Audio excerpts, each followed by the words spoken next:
Chers amis astronogeeks et geek ludiques, bonjour. Comme je vous l'avais promis, voici la vidéo parlant de jeux qui sont sortis, qui vont sortir, ou alors qui sont sortis il y a très longtemps, et qui parlent du monde de space opéra, conquête de l'espace, SF en général, combat intergalactique, colonisation de Mars, etc. Enfin bref, tout ce que vous pouvez imaginer, tout ce qu'on a vu en film, tout ce qu'on a vu en BD, tout ce qu'on a vu en livre, enfin lu en livre, eh bien maintenant ça existe en jeu. Et ça existe depuis quelques temps, pas depuis très longtemps, puisque le thème spatial a toujours été un peu un thème tabou qui ne fonctionnait pas à la vente, donc pas d'éditeur pour faire des jeux sur les conquêtes spatiales, en tout cas très peu en Europe, très peu, encore moins en France. Les jeux étaient souvent américains et maintenant, heureusement, le thème spatial, conquête, un peu moins sérieux par contre sur l'astronomie parce que c'est pas vendeur, faut être franc.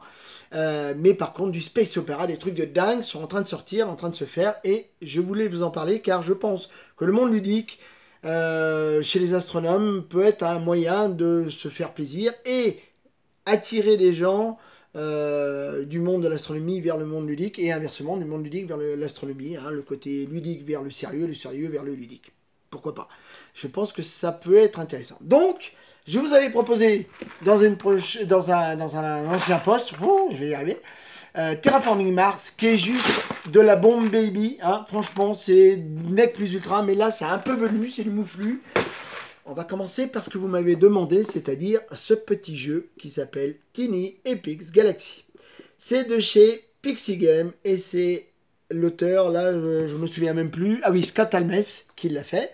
Il a eu aussi le prix Golden Geek en 2015. Alors, les prix dans le monde du jeu, ça vaut ce que ça vaut, mais Golden Geek, c'est sympa parce que ça veut dire qu'un petit jeu comme ça a été reconnu par des joueurs un peu costauds comme moi, qui aiment bien ça, voire même des gens qui aiment réfléchir sur des gros jeux comme ce genre-là, vous voyez, hein, un peu plus gros. Ça, c'est du gros. Donc, parlons de Tiny Epics Galaxy. Derrière, vous avez comment se pose une table de jeu. Et ici, derrière, en bas, la ligne de tout ce qu'il faut savoir pour l'acheter. Et le résumé qui va bien. Le résumé, le temps de jeu, la règle est-elle facile à apprendre, etc. Ben moi, je vais vous le dire, la règle, elle est très simple à apprendre. Elle est très bien faite. Parce qu'une règle très bien faite, c'est agréable. Et pour le coup, ils expliquent très bien avec des modèles, avec des photos, avec des exemples. Et c'est très simple.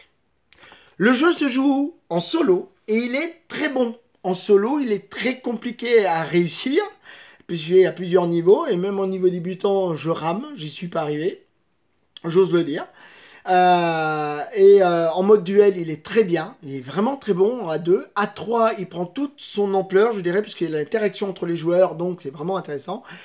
La problématique serait peut-être à 4 ou 5, où le jeu peut prendre un petit peu de lenteur si des joueurs passent leur temps à réfléchir sur comment je vais faire ci, ça. Bon.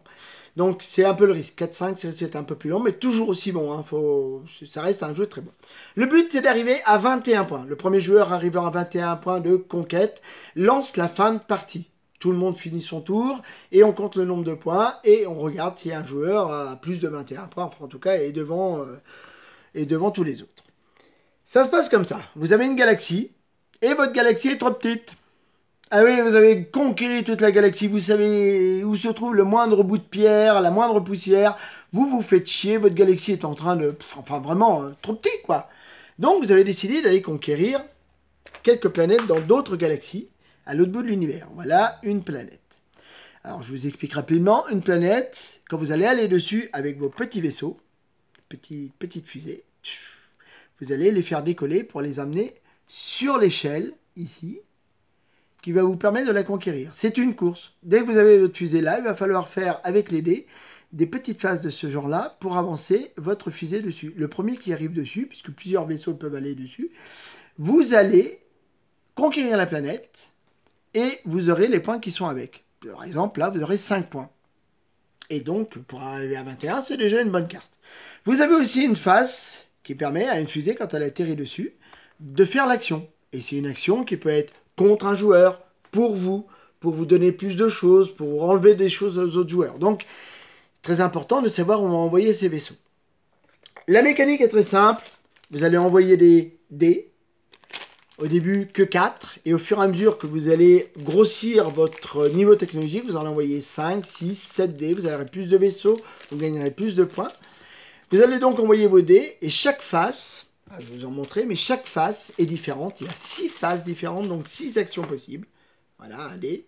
Voilà, les actions possibles, je ne vais pas toutes vous les énumérer, mais bon, en gros, vous allez faire décoller votre fusée, vous allez récupérer de l'énergie, vous allez récupérer de la culture, qui sont les 2 ressources du jeu, qui vous permettront de faire des actions spéciales.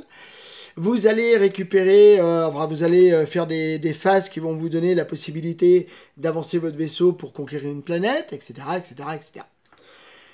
Quand vous avez lancé vos dés, vous pourrez utiliser un point d'énergie pour relancer les dés qui ne vous intéressent pas. C'est bien, non ? Ça vous permettra de faire les actions. Et quand vous allez poser votre dé, vous ferez une action. Je veux décoller. Je pose le dé décollage et je vais sur une planète. Si un joueur, pendant votre tour, décide de copier le dé, il peut le faire. Et il dit voilà, hop, attends, 2 secondes, là, j'ai bien envie, moi aussi, de décoller avec une de mes fusées. Donc il va dépenser une ressource culture, c'est très important d'en avoir, pour pouvoir copier une action d'un joueur pendant que ce n'est pas votre tour. Donc il y a de l'interactivité, beaucoup d'interactivité, et faire une action peut engendrer pas mal de problèmes pour celui qui a lancé l'action.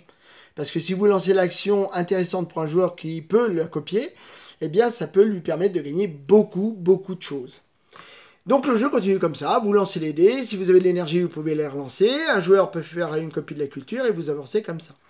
La partie se termine quand un joueur a 21 points. Et on compte les objectifs, parce que là j'en ai pas parlé, mais vous avez aussi des objectifs qui vous permettent en secret de réaliser des points supplémentaires. Le jeu est extrêmement simple, extrêmement efficace, extrêmement beau.